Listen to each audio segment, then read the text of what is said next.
প্রিয় সাংবাদিক বন্ধুগণ, আজকে আমরা গণতন্ত্র মঞ্চের পক্ষ থেকে যে সংবাদ সম্মেলন করছি, মূল বিষয় হচ্ছে যে আমরা দেখতে পাচ্ছি 5ই আগস্টের যে ছাত্র শ্রমিক জনতার গণ অভ্যুত্থান এবং এই অভ্যুত্থান পরবর্তী যে অন্তর্বর্তী সরকার আজকে রাষ্ট্র পরিচালনা করছে। আমরা বাংলাদেশ যখন একটা ইতিবাচক দিকে গণতন্ত্রের পথে এবং জনগণের অধিকার প্রতিষ্ঠার পথে এগোচ্ছে নানা দিক থেকে, দেশে যখন দুর্নীতি এবং অন্যান্য যে ভয়ঙ্কর চেহারা আমরা ফ্যাসিস্ট শাসন আমলে দেখেছি, সেগুলো যখন রাশ টেনে ধরা হয়েছে, আর্থিক যে সংকট সেগুলো রাশ যখন টেনে ধরা হচ্ছে, যখন নানাভাবেই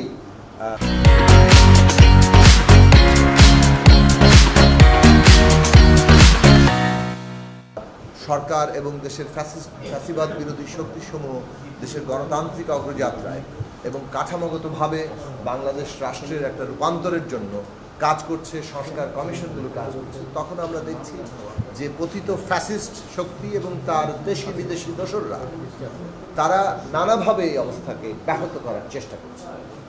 গতকাল চট্টগ্রামে যা ঘটেছে তা সম্পূর্ণভাবে একটা পরিকল্পিত একটা সহিংসতার পরিবেশ সৃষ্টি করা, হিংসা ঘৃণার পরিবেশ সৃষ্টি করা এবং উস্কানি দিয়ে একটা পরিস্থিতি তৈরির চেষ্টা। আমরা দেখেছি যে একজন ইসকন নেতাকে গ্রেফতার করা হয়েছিল, তাকে সেখানে আদালতে হাজির করা হয়েছে, কিন্তু সেইখানে যে জটলা এবং পরিস্থিতি, সেই সময় একদল দুর্বৃত্ত তারা একজন আইনজীবীকে ধরে নিয়ে যায় এবং আইনজীবীকে ধরে নিয়ে যাওয়ার পরে সেই আইনজীবীকে তারা হত্যা করে, একেবারে জবাই করে। এই রকম নৃশংসতা আজকে দেখানো হয়েছে। আপনি হত্যার ধরন দেখলে বোঝা যাবে যে পরিষ্কারভাবে তারা উস্কানি দেওয়ার চেষ্টা করছেন, যে যাতে একটা সাধারণভাবে এখানে মুসলমানদের মধ্যে একটা উত্তেজনা সৃষ্টি হয় এবং তারা হিন্দু সম্প্রদায়ের উপরে হামলা করে। আমি কথাটা খুবই পরিষ্কারভাবে বললাম যে এই যে লক্ষণ খুব পরিষ্কার, যে এখানে একটা উস্কানি দেওয়ার চেষ্টা করা হচ্ছে যাতে করে এখানে হিন্দু সম্প্রদায়ের উপর হামলা হয় এবং সেই হামলাগুলোকে আজকে বাংলাদেশের একটা বাস্তবতা হিসাবে সারা দুনিয়াতে দেখানো যায় এবং এই সরকারকে এবং এই অভ্যুত্থানকে কালিমালিপ্ত করা যায়। এটা পরিষ্কারভাবে এই মোটিভ আমরা দেখতে পাচ্ছি। এ বিষয়ে আমাদের মধ্যে আর কোনো সন্দেহের জায়গা নেই। কাজেই সেদিক থেকে আমরা বলবো যে এই ধরনের পরিকল্পিত তৎপরতাকে আমাদেরকে প্রতিরোধ করতে হবে, জনগণকে ঐক্যবদ্ধভাবে প্রতিরোধ করতে হবে এবং সরকারকে এ বিষয়ে যথাযথ তদন্ত এবং তার যে প্রাতিষ্ঠানিক শক্তি সেটা সম্পূর্ণ নিয়োগ করে এই জিনিসগুলোকে প্রতিরোধ করতে হবে।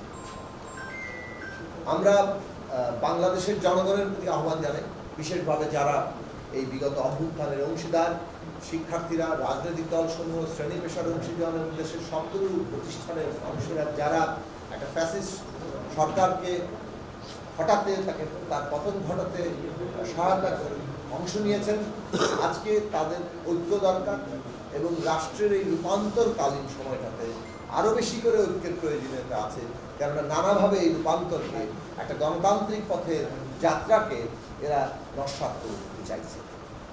এই ঐক্যের জায়গাটা দরকার। আমরা সরকারের প্রতি আহ্বান জানাবো যে এই ঘটনাগুলো প্রতিরোধ করার জন্য রাষ্ট্রের যতটুকু শক্তি আছে সেটাকে সর্বতভাবে নিয়োগ করার জন্য, একই সাথে সমস্ত ফ্যাসিবাদ বিরোধী শক্তিকে ঐক্যবদ্ধ করার জন্য এবং সেইটা জনগণের সামনে একটা যে এই ঐক্যের যে শক্তি সেটাকে হাজির করার জন্য অবিলম্বে তারা এই উদ্যোগ গ্রহণ করবেন।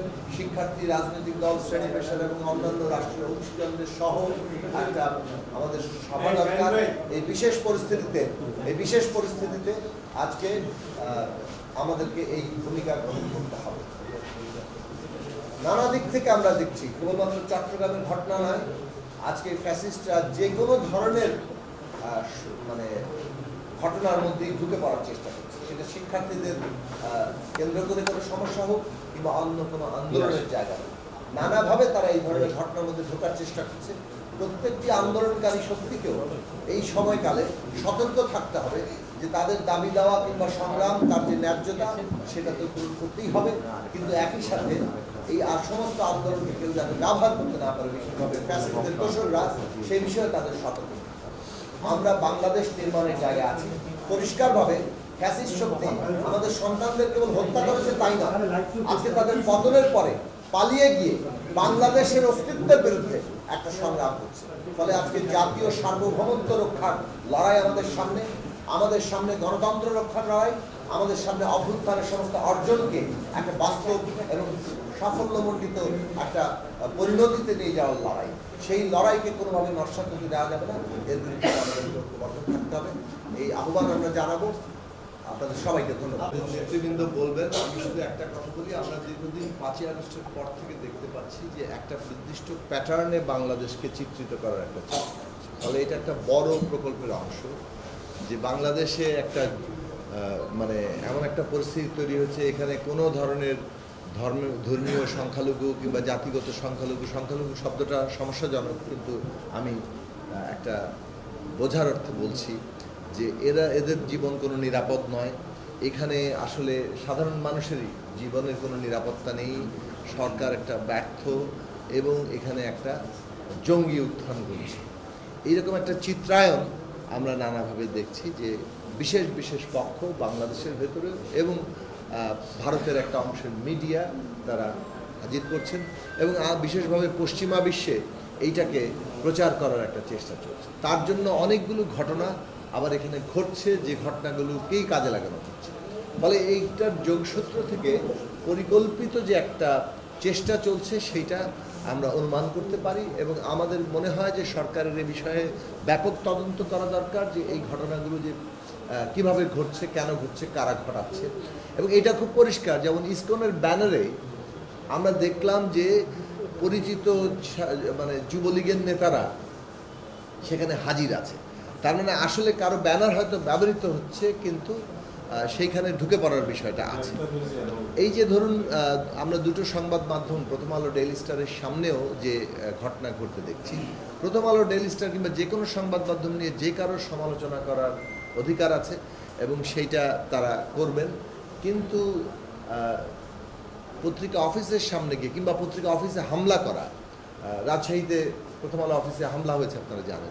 তো এইরকম হামলার জায়গা যেখানে হচ্ছে কিংবা এই একটা খুবই ভীতিকর পরিস্থিতি সৃষ্টি করা, এইটার মধ্য দিয়ে বাংলাদেশে যে গণমাধ্যমও নিরাপদ নয়, সেই রকমই একটা চিত্রায়ন আসলে তৈরি হয়ে যাচ্ছে। ফলে এই সবগুলো ঘটনা একটা নির্দিষ্ট প্যাটার্নের সাক্ষ্য দেয়। এক, দুই হচ্ছে এই কারণেই আমরা বাংলাদেশের জনগণের কাছে, বিশেষত ফ্যাসিবাদ বিরোধী সকলের কাছে আহ্বান জানাই, আমাদেরকে ঐক্যবদ্ধ থাকতে হবে, এই সমস্ত ষড়যন্ত্র মোকাবেলা করতে হবে এবং দেশের সকল মানুষকে ধৈর্য ধরে এই যে উস্কানিতে কোনোভাবে যাতে পা না দেওয়া হয় সেই দিকটা আমাদের বিবেচনার মধ্যে রাখতে হবে। কোনো ধরনের সাম্প্রদায়িক এখানে হামলার ঘটনার চেষ্টা যে কোনো মূল্যে আমাদের প্রতিহত করতে হবে, এটাই সকল নাগরিকের কাছে এই মুহূর্তে আমাদের।